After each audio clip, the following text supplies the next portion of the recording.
أشهد أن لا إله إلا الله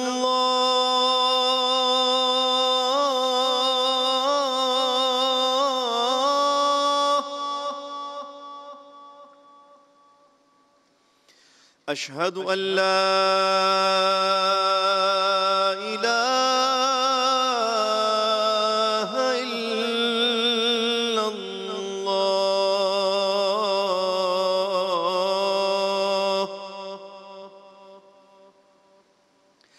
أشهد أن محمدًا رسول الله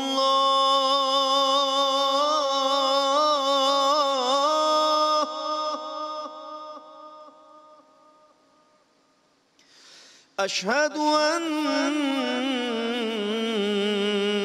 محمدًا رسول الله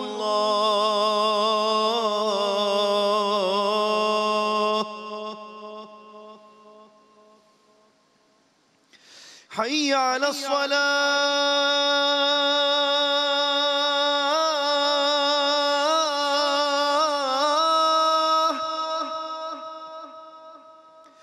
حي على الصلاة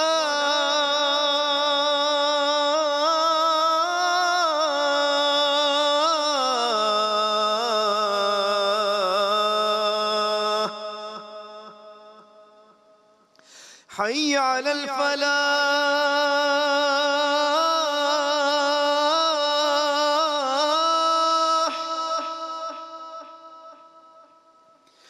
حي على الفلاح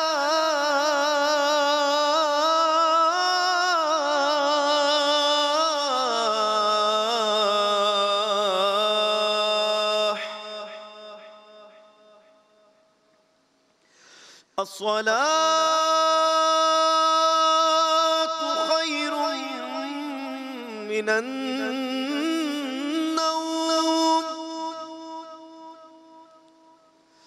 الصلاة خير من النوم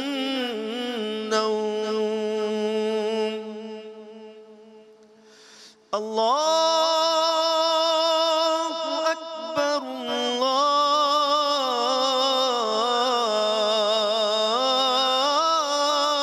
الله أكبر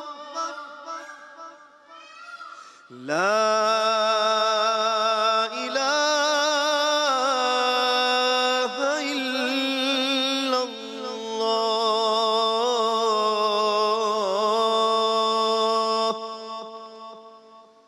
اللهم رب هذه الدعوة التامة والصلاة القائمة آت محمدا الوسيلة والفضيلة والدرجة الرفيعة وابعثه مقاما محمودا الذي وعدته وارزقنا شفاعته يوم القيامة إنك لا تخلف الميعاد. جزاک اللہ جناب محمود الحسن اشرفی صاحب 20 رمضان المبارک کی اذان فجر دینے کی سعادت حاصل کر رہے تھے اپنے خوبصورت انداز میں، اور آپ سب سے یہ گزارش، دوسرا عشرہ بس اختتام پذیر ہو رہا ہے، آخری روزہ دنیا کے کئی ممالک میں اس کو الوداع کہہ دیا گیا ہے، تو یہی گزارش پلیز ہم سب کو اپنی دعاؤں میں ضرور یاد رکھیے گا.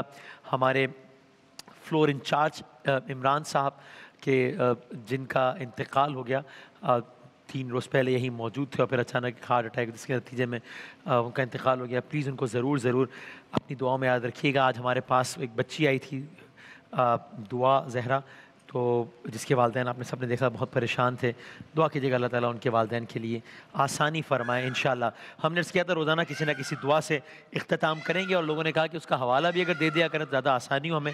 تو ہم آج قرآن مجید میں ہی جو دعا اور کسی نہ کسی نبی علیہ السلام کی، حضرت زکریا اور حضرت یحییٰ علیہ السلام کا ایک قصہ بھی جاری ہے، تو حضرت زکریا علیہ السلام کی دعا جو کہ اولاد سے ہی متعلق ہے، تو آئیے اسی دعا سے ہم اختتام کرتے ہیں. سورہ آل عمران میں ہے یہ، آیت نمبر 38 ہے. بسم اللہ الرحمن الرحیم.